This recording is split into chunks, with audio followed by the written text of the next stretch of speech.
bakit ang ingay nitong mga ito sa confidential funds, intelligence funds, sa SALN ni BP Sara, pero yung kanilang SALN, yung kanilang pagkakasangkot doon sa mali-maliitang pera, doon sa kanilang pagkakasangkot doon sa yung mga allocable and non-allocable, bakit tahimik?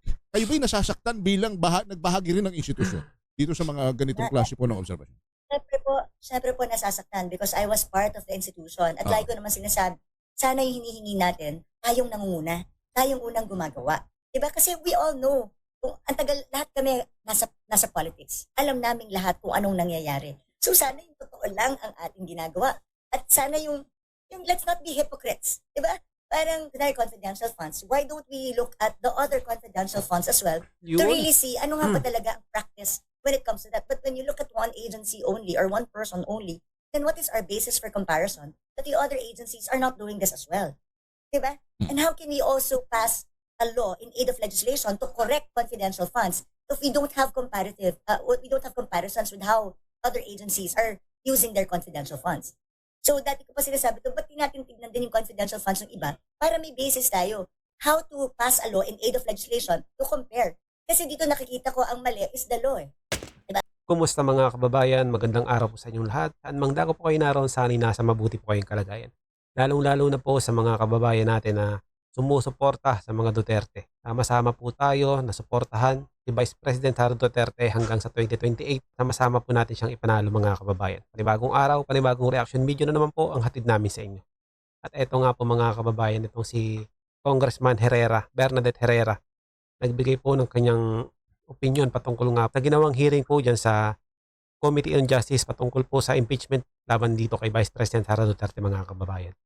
At binanggit niya po dito kung paano nga po ang ginagawa sa mga pondo na maaring magamit hindi umano sa paghikayat sa mga membro pag dumating na nga po dyan sa plenaryo para pagbotohan nga po kung iaakit sa Senado o hindi itong impeachment laban dito kay Vice President Sara Duterte. Panoorin po natin ang kanyang kabuuang pahayag. Pero bago yan, kung bago pa lang dito sa ating channel, ay mag-subscribe ka na at i-click mo na din ang notification bell para maging updated ka sa mga susunod pa natin video. Like at pa-share mo na din ang video ito sa iba pa natin mga kababayan. Maraming salamat. Magandang hapon sa inyo, si Henry at si Karen. Magandang hapon po, Congresswoman. Joining us via Zoom po si Kong Bernadette. Oo. Hi Henry, hi Karen. Bernadette Herrera na lang po. Okay. Sabi po ng partner ko, may kamukha siyang artista. Oo nga. May angulo po si Madam na starstruck. Ma'am, kayo ba wala ba kayong pelikula ngayon? Biglang ganun wala po. Ayan. Meron lang po kami sariling pelikula namin dati. Bakit? Anyway, tika muna. Ma'am, you're very vocal dito sa, I think, matagal nyo nang sinasabi na may mga komento kayo tungkol dito sa impeachment laban sa pangalawang Pangulo. Ngayon, bumoto na ho yung Committee on Justice at wala talagang yun hong buong komite ay bumoto. Unanimous decision. Unanimous. So, papunta na ito sa plenaryo para pagbotohan naman. Ano po ang inyong obserbasyon? What is your thought on that? Expected naman po yun, wala umpisa. Tataka nga ako ba't pinahaba pa nila eh. So that is something that I really don't know why it has to go through that. Dahil first time lang mang nangyari to na may inform, may in substance, may in ground, tas probable cause. That has never happened in the history of Congress. This is the first time that we're dealing with this. So I don't know kung bakit ba, but everybody knows naman yung body language pa lang ng lahat kung ano na ang patutunguhan nito. So the question is, yung 106 signatures na lang sa plenary vote. So yun na lang hihintayin natin. But you as a former congresswoman and samahan ninyo yung mga bumoto, kumbinsido ho ba kayo sa mga kanilang ipresentang ebidensya, sa kanilang mga pagsasalaysay, presentasyon, may mga talumpati pa, kumbinsido ba kayo? Kasi pag iniisip ko, if evidences are really strong, then we didn't really need to go through with this circus. I mean, dito sa nangyari sa Justice Committee. Kasi hindi ka transmit na, confident ka na i-transmit, di ba? If you're really confident dun sa strength of evidences that were forwarded or that was submitted to the Committee on Justice. So, Hindi ko alam, sino ba, ano bang nililigawan ba nila yung publiko para maniwala sa impeachment? Nililigawan ba nila yung mga kapwa namin mambabatas? Kaya nila ito ginagawa? Nililigawan ba nila yung senators? I really don't know. Pero at the same time, syempre parang naano rin ako na baka siguro kulang pa sa substance talaga yung impeachment complaint kung bakit pinahabot. I'm just saying na if talagang convinced sila siguro as to how heavy it is, it shouldn't have taken that long to transmit it to the Senate. Ma'am Bernadette, Congresswoman Bernadette, earlier this month, you said in some interviews sa media that you are convinced na magkakaroon po ng challenge. Hindi po, I think, ang sabi niyo po ay mahihirapan po to gather the 1/3 vote of the Congress sa plenary. Do you still feel the same way at this very moment after the unanimous decision from the Committee on Justice ng House? Like I said, marami naman sa nakakausap ko sa Kongreso are hoping na hindi ito dadating sa plenary. Marami naman dyan. Siguro kung own free will nila, mahihirapan. Pero of course, if there's pressure, then that's a different scenario altogether. Pagkasama na yung budget, ibang usapan na. So, syempre, lahat naman yan, katulad nung nangyari before, are always all afraid of the consequences of not doing this. Kaya nga ako sabi ko sa kanila, sana they vote on their own conscience at yung tingin nilang tama. Not because they're afraid of budgets, they're afraid of consequences. Kasi at the end of the day, we are legislators. Wala dapat nagkocontrol sa ating pag-iisip kung di yung constituents na pinaglilingkuran natin. Because naniniwala ako, if they consult their constituencies and show the public their constituencies as to the situation, at kung makikinig sila sa constituencies nila, palagi ko, magiging conscience vote siya. So I'm still hoping na sana maging conscience vote. Okay. May mabigat na binitawan si Congressman Egay Erice. He used the word incentivize. Pag napag-google ako kanina para sa eksaktong synonyms ng incentivize, it means reward. In Tagalog, pabuya. Yun ho ang kanyang sinasabi na may binitawan pa nga siya na kanya umusad at pumirma una pa lamang yung unang impeachment complaint na hindi natuloy because they are being incentivized. Kayo ho ba na-incentivize din? Anong nangyari? Bakit mayroong ganong no less than Congressman Egay Erice ang nagsabi nito? Kung matatandaan po ninyo yung last Congress na nagkaroon ng impeachment complaint, marami doon ang nagsabi ng mga mabatas na pumirma sila dahil natakot sila na ma-zero ang budget ng kanilang distrito, ma-zero yung kanilang tulong, ma-zero yung mga AIX, tupad at MAIP na binibigay sa mga tao. And palagi ko, yun dun siguro nang gagaling. Ako, sa personal na experience ko, I did not sign the impeachment. At dahil nga doon, di ba, isa ako sa hindi nakatanggap sa break bonus namin, lahat ng aming MAIP, AIX, tupad, lahat yan, walang, hindi na-release, hindi namin napakinabangan. I guess, it's a consequence of not signing the impeachment. So, yun. So, maliwanag na ginamit talaga yung pondo ng bansa para makakuha ng pirma. Mukhang sablay naman yun. Siguro yung sinasabi niya, there may be no expressed incentive, but probably because of the experience last Congress, then it might be a possibility also. Kasi kung nangyari sa aming mga hindi pumirma noon, baka mangyari ulit sa mga hindi pumirma ngayon. Tapos ngayon, ang dami pang FLRs. Parang buong DPWH ay naka-FLR ngayon. So, yan ang isang tanong kung nakabase ba ang release ng pondong ito. Depende sa kung ano ang desisyon. I'm praying and hoping that under the leadership of Speaker D, this will not happen. Total, lahat naman talaga ngayon naka-FLR, which is against the GAA yan. Kung titignan mo ang provision ng GAA, hindi, ang buong GAA is supposed to be a SARO. It's a released document already. Ang pwede lang i-FLR ay lump sum appropriations or those with conditions. So kung titignan talaga natin, this should have been released already kasi We're already in April, May na bukas. So, I'm hoping that with the leadership of Speaker D and the majority leader Sandro Marcos, sana hindi naman nila gawing FLR sa mga hindi pumirma at magiging release sa mga pumirma. Huwag naman sana ganon. Kasi it would destroy the integrity of the House of Representatives. Pag ginawa nila yun, pagkakaalaman na talaga dyan. Lalabas na talagang pinagkaisahan lang nila si Vice President Sara para nga wala sa pwesto. Sa tingin naman natin, hindi naman magtatagumpay ang mga to. And sana rin, hindi ipitin yung AIX, yung MAIP, yung TUPAD, kasi ang nakikinabang dito yung mga taong bayan, hindi naman po kami. And the infrastructure projects, ang nakikinabang dito yung mga distrito at mga lugar kung saan namin nilagay ang mga wish list ng ating mga local government units. Ma'am, partner, with your indulgence lang. Kasi yung FLR, para lang ma-educate natin yung ating mga kababayan. What is FLR at bakit po ito, nabanggit nyo na yung DPWH, bakit may kinalaman ang mga congressman? Anong connection ng for late release yata, kung di ako nagkakamali yung FLR, bakit hindi ba kung pondo ito ng gobyerno para sa proyekto ng gobyerno, dapat diretso ito sa line agencies, why is it kinakailangang maikawing yung pangalan ng mga congressman?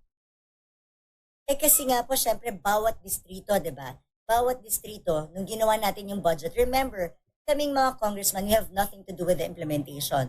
Pero sinusulatan kami ng mga LGUs, kaya kami representatives Kami ang nagre-request ng WH kung ano ang mga dapat at kakailangan ng mga mayors, ng mga vice mayors dun sa kanilang mga distrito. They write to us at dumadaan ito sa RDC. So vinivet naman ito bago siya mapunta sa NEP. So kung ito'y dumaan sa RDC, tapos dumaan siya sa NEP. So ibig sabihin, nung pinasok sa DPWH, yung mga sinulat naming mga request sa Katerba na pumayag, hindi naman lahat yun pumayag sila Yung iba na-reject, yung iba pumasok. Diba? Yung mga districts din, ganyan din sa mga district coms. Kasi meron tayong tinatawag na BIP, yung Basic Infrastructure Project. Meron din tayong tinatawag na yung allocable at non-allocable. Yung mga allocables, ito yung mga requested projects ng mga congressman na ni-request sa kanila ng RDC, ni-request ng mga local government units. Those are the allocable. The non-allocable are DPWH-initiated projects. So, syempre sa allocable, dahil ni-request ng mga LGUs at dahil pumayag yan at nalagay sa NEP, kahit papano, ako, pag meron akong wish list at pumasok, syempre gusto ko i-follow up kung magagawa yun dahil yun ang pinakiusap ko sa DPWH para mapakinabangan ng local government unit. So, pag in-FLR mo yun, hindi siya popondohan ng gobyerno, then hindi magagawa yung project, pero nandoon siya sa NEP. At yun yung isang questionable doon dahil pumasok na siya sa NEP.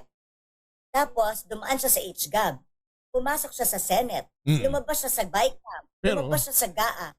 Pero i-FLR mo, if for later release, why?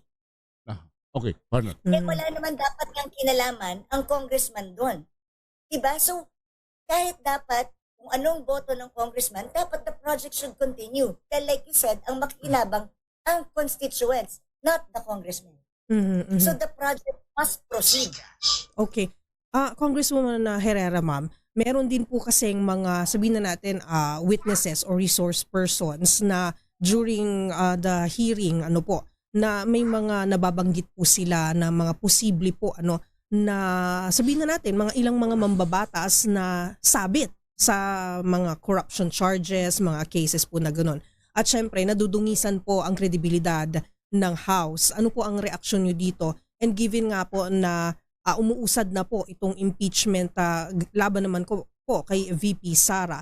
So, paano nyo po mapoprotektahan yung integridad naman po ng mga mambabatas po natin? Kaya nga ang sinasabi ko, why are we afraid to showcase kung ano yung insertions na binibigay nyo or amendments nyo to the GAA? Dapat hindi ka takot, dapat ipagmalaki natin kung ano yung hiningi natin idagdag or i-amend doon kasi pinaghirapan natin yan Kung walang kalokohan, bakit ka matatakot aminin kung ano yung nilagay mo? Ako, I'm very proud. Pag meron ako napakiusap sa DPWH, uy, napakiusap ko to, naipasok natin to. Uy, nakapag-amend ako ng special provision. Diba? Kasi by the mere fact that you don't want to be transparent about it, talagang masisira ang integrity ng House. Kaya it's better to always be transparent so that our integrity will never be in question. Pag pinag-usapan yung mga issue na yan, then let's tackle it head on. Katulad ito, bakit hindi namin dinidiscuss yung maraming issue na hinahanap ng tao? Itong flood control mess na to, we never discussed it in Congress. Itong Kasi maraming tatamaan dun eh.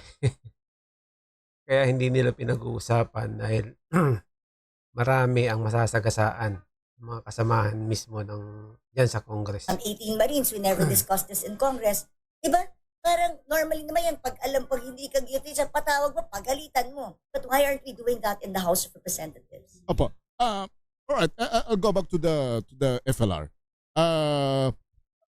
Parang kung susundan ko yung logic at saka po yung chronology ninyo, ano ba ito? Dinelay para i-timing sa impeachment para yung mga matitigas ang ulo na hindi boboto pabor sa impeachment ay hindi makakatanggap ng FLR, pero yung mga masunurin ay sigurado nang may FLR? Alam nyo, ako I'm praying na hindi. Sana naman hindi. Pero it is the first time na May na ngayon, hindi pa rin nare-release or wala pa rin nabibid na projects. Pero sabi naman nila, marami pang inaayos sa DPWH. So ako, I hope not. Malalaman natin yan if after the impeachment, makikita natin kung ano yung mga binid na projects. Kaya nga sabi ko, I hope under the leadership of Speaker Boji D and our majority leader, Sandra Marcos, I hope hindi ito mangyari. Hindi mangyari yung nangyari last year. Normally, anong buwan inilalabas yung FLR? Ay, normally po, pagka ikaw ay nasa NEP, ang programs, ang project ay nasa NEP, as early as November of last year, pwede nang ibid ang mga projects. Kasi it's assumed na, kasi tumaan na yan sa RDC eh. And as soon as the GAA is signed, lalabas na ang notice of cash allotment ng mga to. Except for some appropriations and for those with conditions. At syempre nung nangyari nung nag-veto si Pangulong Bongbong Marcos, meron siyang upon validation. And normally, validation only takes 2 months. So normally, ang na-FLR are congressional initiatives. But not those that went through RDC, not those that went through NEP, HGAB, Senate. Yun ang, naintindihan mo yung difference. Pagka congressional initiative, yun ang normally na, lalo na pag sabay kang pinasok, yun ang normally na FLR. Partner, yung babalikan ko Pero lang. now, lahat na FLR. Yung binanggit po nung aking partner din tungkol sa integrity and credibility of course, the committee and the entire House of Representatives.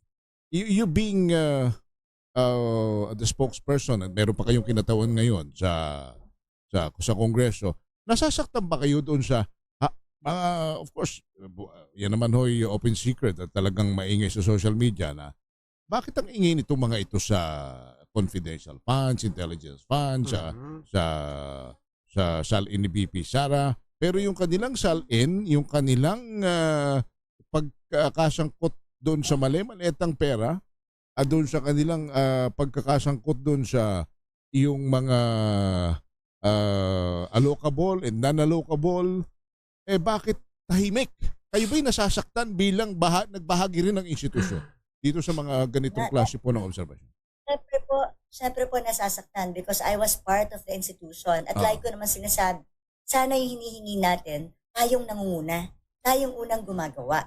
Diba? Kasi we all know, kung ang tagal, lahat kami nasa politics. Alam naming lahat kung anong nangyayari. So sana yung totoo lang ang ating ginagawa. At sana yung let's not be hypocrites. Diba? Parang kunwari confidential funds, why don't we look at the other confidential funds as well to really see ano nga ba talaga ang practice when it comes to that. But when you look at one agency only or one person only, then what is our basis for comparison that the other agencies are not doing this as well? Diba? And how can we also pass a law in aid of legislation to correct confidential funds if we don't have we don't have comparisons with how other agencies are using their confidential funds. So, dati ko pa sinasabi ito, ba't di natin tignan din yung confidential funds ng iba para may basis tayo how to pass a law in aid of legislation to compare. Kasi dito nakikita ko ang mali is the law eh. Diba? Kaya ganyan yung nangyayari sa confidential funds because the law said na dapat naka-envelope at sealed at wala nang pwedeng tumingin. One representative from COA. Kumbaga, and if that sauce for the goose, sauce for the gander. Parang, Yes. oo. Dapat naman po gano'n, di ba? Parang gusto nating tignan yung SALN. Di, dapat lahat tayo bukas ang SALN. Di ba? Kasi otherwise, Yun. double standard ka. Ayaw mong ikaw tignan, pero gusto mong tumingin sa ibang tao. Mm. So ito nga po mismong ang And then we lose our credibility mm. as mga batas if that happens. Di ba? Mm. So umalma na nga po yung mister si Attorney Man Scarpio, and then he filed a case against yung ito nga sa pagbubuklat po ng mga kita, mga income and everything po na sa tingin ng kanyang kampo ay personal at dapat ay confidential din. Pero kayo po Congresswoman Bernadette bilang isang babae po babaeng mambabatas. I remember when looking back, you are very open in your support sa pagtakbo ni VP Sara for Vice President. You openly supported her. Sa panahon ngayon na nakita niyo po siya, and then nakailang impeachment hearings na po sa Kongreso. And she never attended. Ilang beses pong tinawag yung kanyang pangalan, but she was never there. Ano po ba ang inyong saloobin tungkol dito? And ano po yung mensahe niyo sa kanya? Well, unang-una, mahirap naman magpunta sa isang hearing na alam mo na may predetermined vote na yung hearing eh. 'Di ba? So whatever you say, wala kang tama. 'Di ba? Wala kang tama. And there's a proper forum naman. Total, hindi naman kasama sa obligasyon na dapat pumunta siya dito sa determination na to kasi bawal naman mag-cross-examine. Bawal naman magtanong. 'Di ba? So what's the point of being there if you won't be able to have a voice naman to defend yourself? Opo. Diba? Tama. Tapos yung narrative is controlled by the people. So ako naman, AVP Sara, meron namang sabi naman niya, may peace naman daw siya sa puso niya dahil alam naman niyang wala siyang ginawang masama. At madali namang sagutin ng mga tanong basta nasa proper forum ka eh. At saka, yung bang mga taong makikinig ay walang bias. Mhm. So are you still supporting the VP? Yes. At yun na nga mga kababayan, hanggang dito na lang po ang ating video. Kung ano man po ang inyong opinion sa video ito, ay i-comment nyo lang po sa baba at ating pag-uusapan. Away maging kabahagi po tayong lahat tungo sa pagsulong at pag-unlad ng ating pinakamamahal na bansang Pilipinas. Ingat po kayo palagi at maraming salamat.